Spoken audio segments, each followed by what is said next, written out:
13, último capítulo do livro de Hebreus, né?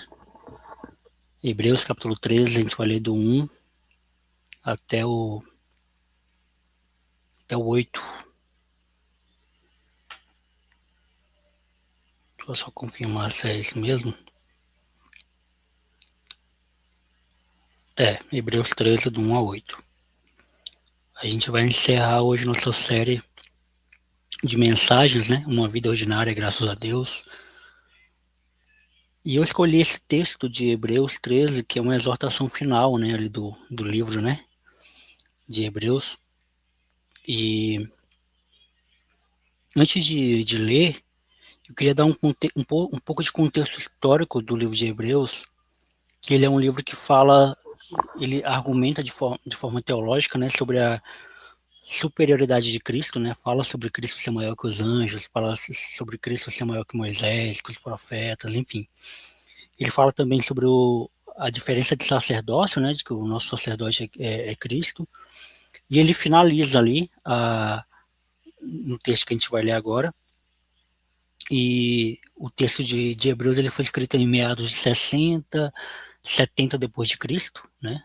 Então foi num período ali bem onde a fé cristã estava sendo difundida, né? Então,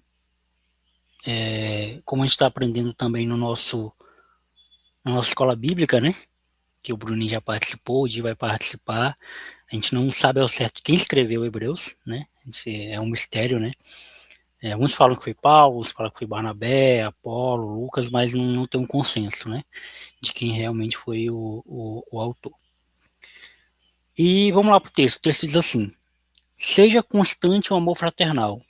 Não se esqueçam da hospitalidade, pois foi praticando-a que, sem saber, alguns acolheram anjos. Lembre-se dos que estão na prisão, como se estivessem aprisionados com eles, do que estão sendo maltratados, como se vocês mesmos estivessem sendo maltratados. O casamento deve ser honrado por todos, e o leito conjugal conservado puro, pois Deus julgará os imorais e os adúlteros. Conservem-se livres do amor ao dinheiro e contentem-se com o que vocês têm, porque Deus mesmo disse: nunca o deixarei, jamais o abandonarei. Assim, podemos dizer com confiança: o Senhor é meu ajudador, não temerei. O que me podem fazer os homens? Lembre-se dos seus líderes, que transmitiram a palavra de Deus a vocês. Observem bem o resultado do estilo de vida deles e imitem a sua fé. Jesus Cristo é o mesmo ontem, hoje e para sempre. Só até aí, por enquanto. É um texto de esperança, né? No fim das contas. É um texto que faz com que a gente acredite nas coisas que a gente tem falado, né? Então, por isso que eu escolhi esse texto para encerrar a série, né? Que a gente falou aqui na série Uma Vida Ordinária, falamos de trabalho, né? Como louvar o Senhor com o nosso trabalho, não fazer dele o nosso Senhor, né? Falamos aqui de uma vida modesta, né? Sendo feliz com o que temos. Falamos aqui sobre questão de identidade também, né? E a gente vai encerrar dando um panorama de tudo isso, né? Meio que se fosse um resumão no que o texto de Hebreus diz. Então, a minha ideia é comentar cada versículo desse, né? Não, já dei um pouco de panorama aqui de contexto histórico para vocês saberem que não tem nenhuma alegoria aqui, tá? Não é nenhuma. O que a gente vai estar conversando não é uma alegoria, né? Tipo, não é que a gente está tentando achar um sentido para esse texto. Não, de fato, está escrito o que realmente queria ter sido escrito, né? É aquela famosa piada, né? O que você quer dizer com isso? Exatamente o que eu disse. E aí, se eu quisesse ter dito outra coisa, teria escrito outra coisa, né? Então, o que o texto diz é exatamente isso. Uma exortação final. Então, seja constante o amor fraternal. O que isso significa? O que isso nos diz, né? O amor fraternal, o amor da fraternidade, da paz, né? O amor que busca sempre estar de acordo, né? A gente costuma interpretar mal esse amor, esse sentido, porque a impressão que dá é que amor é bajulação. Amor é paparicar, né? Então, por exemplo, se eu não corrijo meu filho, é porque eu amo, né? Se eu não bato nele, ou se eu não disciplino ele com o que ele deve ou não deve, não, aí eu amo. Se eu é, não alerto o meu amigo quando ele está fazendo uma coisa errada, é porque eu amo ele. Sendo que é o contrário. Se você ama, você corrige. Se você ama, você disciplina. Se você ama, você orienta, né? Se você ama, você não leva o cara pro buraco. Você tenta tirar ele do buraco. Se a gente ama, a gente fala de Jesus para as pessoas, né? Não o contrário, né? Então, o que que significa o amor fraternal? É um amor que corrige também. É um amor que abraça, mas também é um amor que orienta, que diz para onde tem que ir, né? Então existe muito essa cultura da bajulação, do amor como se fosse, do amor Hello Kitty, né? E o amor do evangelho não é esse amor. O próprio Deus nos ama e o próprio Deus nos corrige, né? Então, seja constante o amor fraternal, que a gente esteja constantemente amando as pessoas ao nosso redor, mas amando em todos esses aspectos, amando, não deixando a pessoa, por exemplo, às vezes eu discuto com a minha esposa, né, sobre alguns comportamentos dela. E aí ela não consegue entender muito bem que eu tô fazendo aquilo ali com amor. Né? Quando eu falo amor, quando você fala nesse tom, dessa forma, você tá parecendo desse jeito. Eu acho que não é legal você se comportar desse jeito. Aí na cabeça dela, eu estou destruindo com ela. Né? Eu estou dizendo que tudo que ela faz é ruim, que soa para ela dessa forma. E sendo que não. Só quem ama vai falar suas verdades, né? Só quem ama vai dizer o que está de errado no comportamento. O Di é meu amigo. Aí o Di tem um comportamento muito paia, que todo mundo fala mal desse comportamento do Di. Todo mundo fala mal desse comportamento do Di. Eu vejo todo mundo falar mal, eu sei que é paia, eu sei que não é legal, e o que que eu faço? Cruzo meus braços. Ah, porque o Di é meu amigo, então eu não posso falar nada pra ele. Se ele é seu amigo, você tem que chegar pra ele e dizer: Di, esse seu comportamento aqui é paia, filho. Esse seu comportamento aqui é ridículo. Não é legal, faz mal, as pessoas não gostam. Pronto. Ah, mas ele vai se ofender. Então talvez ele não te ame. Entendeu? Talvez é ele que não te ame, mas você está demonstrando amor. Óbvio, gente, que há maneiras de falar, né? Homem com homem fala assim, né? Que nem eu acabei de dar o exemplo aqui. Mas você não vai chegar para qualquer pessoa e vai falar isso, que a pessoa vai se ofender, que a pessoa tem um tato para falar, né? Tem um momento certo também para dizer essas coisas. Aí ele continua, versículo 2, né? Não se esqueçam da hospitalidade, pois foi praticando-a que, sem saber, alguns acolheram anjos. Existe uma narrativa de colocar tudo que é pensamento de esquerda como sendo demoníaca e tudo que é pensamento de direita como sendo abençoada. Quando a gente vai para a Bíblia, a gente enxerga os dois. A gente enxerga tanto o pensamento de esquerda como o pensamento de direita. Já ouviu aquele ditado de jogar o bebê junto com a água suja da banheira? A gente não pode fazer isso, né? Então a gente tem que jogar a água suja da banheira, mas não jogar o bebê junto, né? E nem a banheira também, a gente vai precisar depois, né? Então, assim, quando o texto fala não se esqueçam da hospitalidade, não deixe as pessoas passarem frio. Não deixe as pessoas sem ter onde morar. Isso é o texto dizendo, né? Seja um bom anfitrião. Saiba receber as pessoas na sua casa. Dê um bom prato de comida para ela. Dê uma boa bebida. Trate-a bem. Porque o próprio texto diz, né? Sem saber, a gente está acolhendo anjos na nossa casa. Anjos que ele fala não no sentido de pessoas santas, pessoas, né, imaculadas. Não. Mas pessoas que mais lá na frente vão ser abençoadoras na nossa vida, né?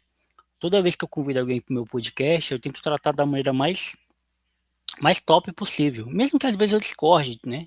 Alguns convidados que eu discordo de muita coisa que ele fala, a forma que ele pensa algumas coisas, mas eu não trato com desrespeito, muito pelo contrário, eu faço tudo com bom gosto, bom e carinho, né? Eu edito bem editado, eu separo as frases que ele falou para ele escolher a frase para ficar no título, né? Eu faço a capa bonitinha, eu divulgo para todo mundo.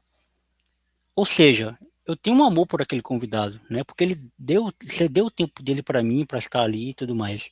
Ou seja, eu recebo bem essa pessoa.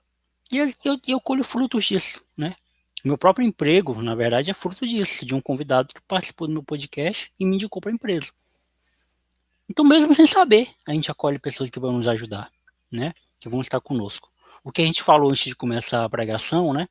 É sobre não fazer as coisas por causa da recompensa. O ato de fazer já é a nossa recompensa. Porque Cristo fez isso de graça para nós, e a gente faz de graça para os outros também, né? Versículo 3. Lembre-se dos que estão na prisão, como se estivesse aprisionados com eles. Dos que estão sendo maltratados, como se vocês mesmos estivessem sendo maltratados. Eu queria aprofundar um pouco esse versículo, porque existem algumas coisas dentro do meio cristão que é muito mal interpretada, né?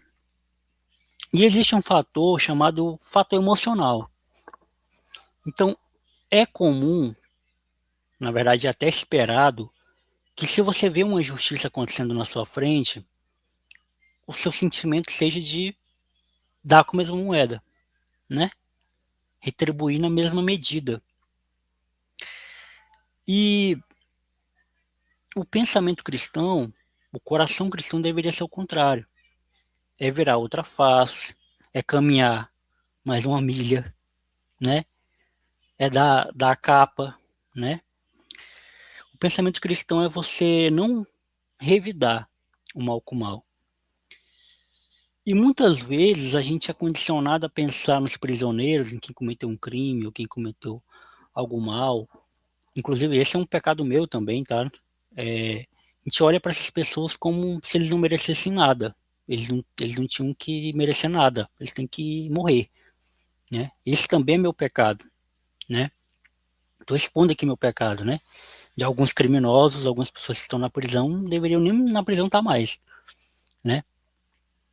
Só que a gente tem que lembrar deles. A gente tem que tratá-los como se nós também tivéssemos presos. E é louco isso, né? Eu não estou dizendo para você. Esse texto não tem relação com a hospitalidade, não, tá?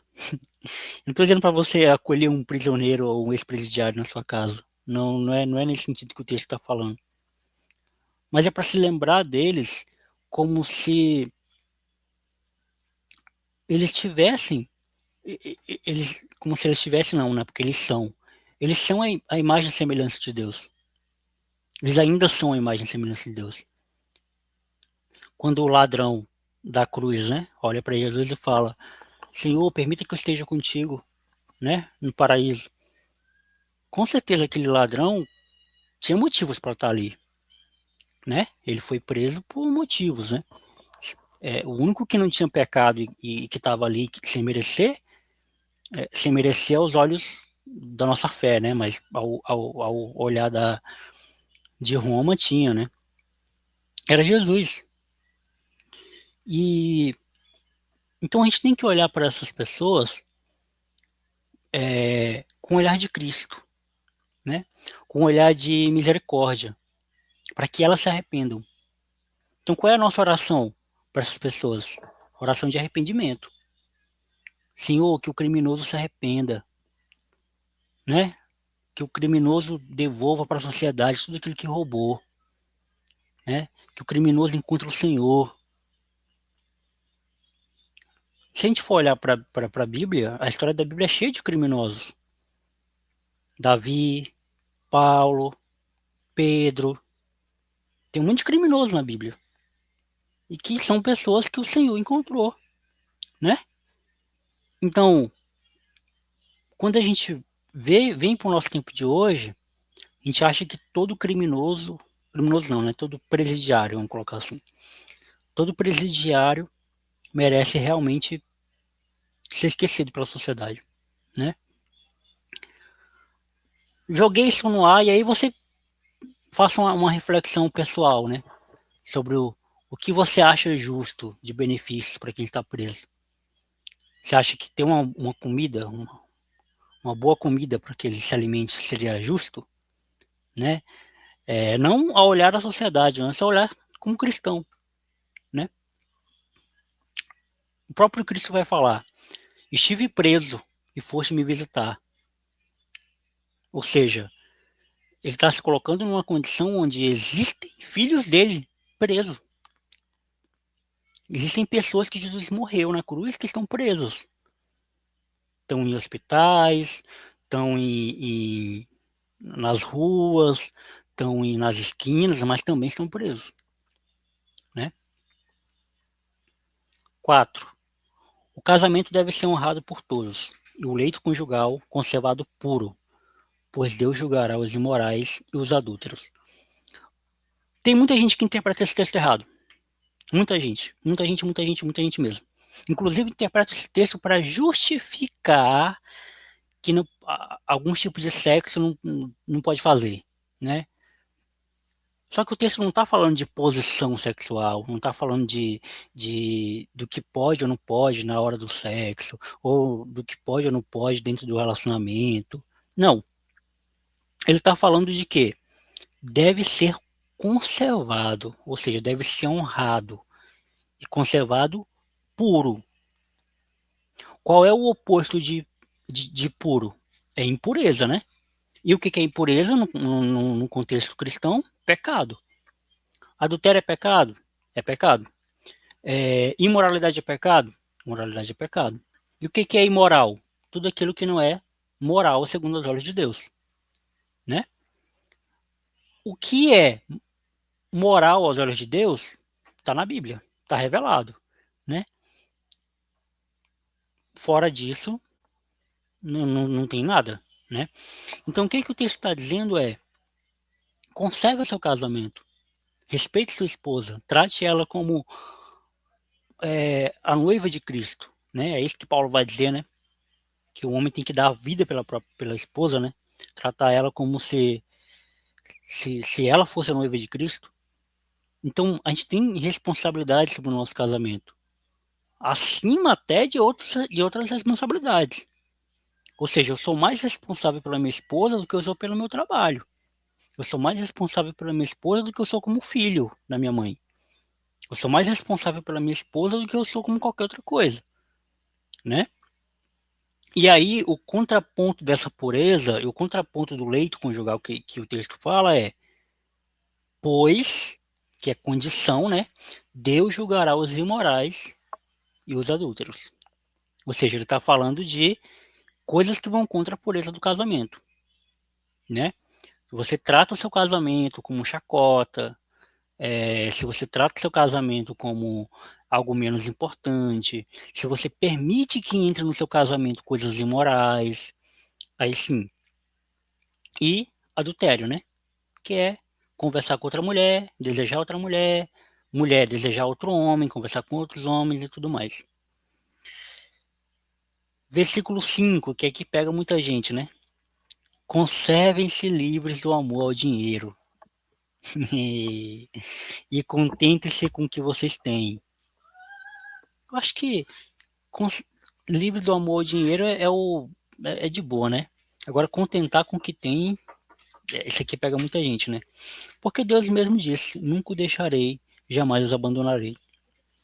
Conserve-se livre do amor ao dinheiro é o que a gente já viu, né? O dinheiro, ele é um Deus. Ele exige que você o adore.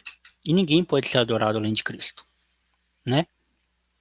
Então, quando ele fala conservem-se livres, ele já pressupõe que as pessoas já estão livres desse amor, elas já estão desapegadas ao dinheiro. O povo de Hebreus, a qual essa carta ela foi escrita, já era assim, né? Então, é como se ele já estivesse falando assim, desculpa, Edmar, vou ter que fazer essa piada. É como se ele estivesse falando, conserve-se careca, entendeu? Ou seja, você já é careca, né? Então, eu não estou falando para você fazer, tipo assim, corte o cabelo. Não, você já é. Então, já estou dizendo, ó, se mantenha. Então, isso pressupõe que o quê? Que nós não temos que ser livres desse amor. Esse é um tipo de amor que a gente não tem que nutrir, não tem que ter, em momento algum.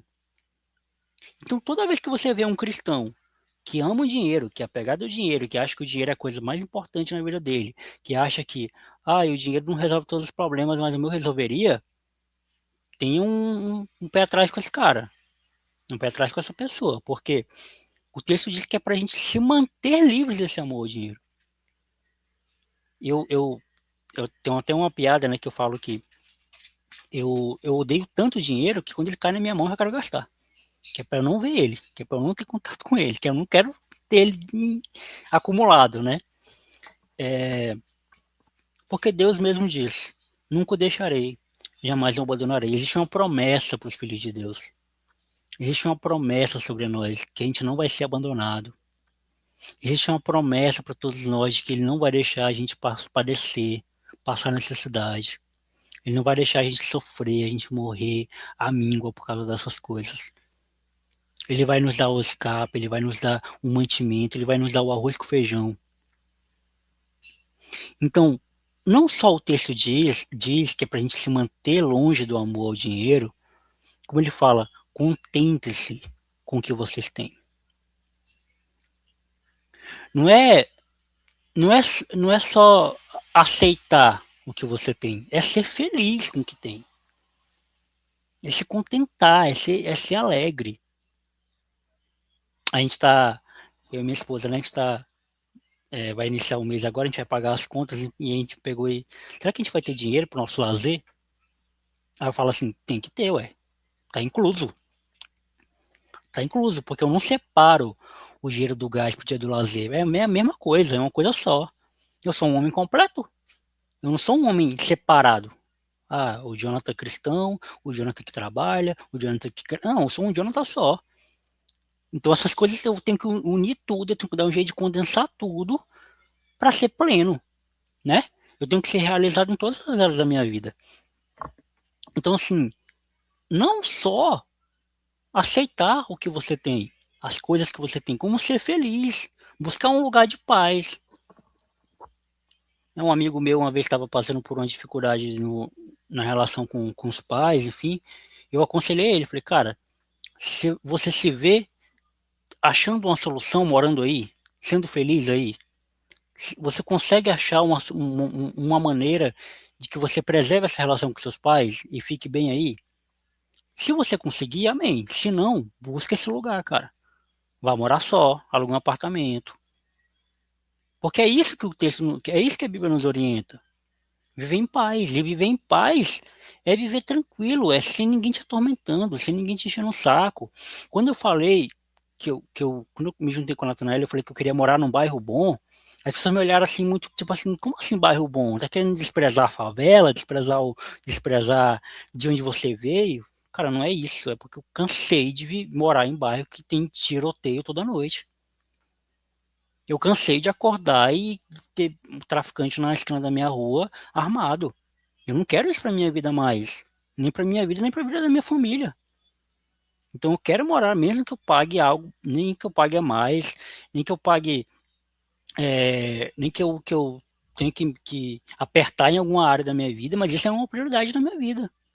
A segurança da minha família é prioridade para mim. Então eu preciso morar num bairro bom, eu preciso morar num bairro que seja seguro. Não é bairro de gente chique, bairro de gente rica, aqui nem é esse bairro. Mas é um bairro que eu tenho certeza que não vai ter troca de tiro entre facções. Pelo amor de Deus. Por quê? Porque isso para mim é prioridade. E aí a gente fica muito focado nessas coisas de buscar ter mais, ou comprar mais, ou ter mais algumas coisas, esquece do que é primordial. Né? Esquece do que é, inclusive, responsabilidade sua. Né? Versículo 6. Assim, podemos dizer com confiança: o Senhor é meu ajudador, não temerei. O que me podem fazer os homens? Versículo 7. Lembre-se dos seus líderes que transmitiram a palavra de Deus a vocês. Observem bem o resultado do estilo de vida deles e imitem a sua fé. A gente tem um problema com hierarquias, né? Eu sou essa pessoa que tem problema com hierarquias, mas uma coisa que a gente não deveria ter problema é em ser grato com quem nos ensina. Não só ser grato, mas dar honra que nos ensina, né? Então, pastores que nos ensinaram alguma coisa da vida, ou da Bíblia, ou da fé cristã, amigos que nos ensinam, que nos inspiram. Então, eu sempre chamo, né, meus amigos, pessoas que eu gosto muito, eu chamo de príncipe, né? Falo, oh, você é príncipe.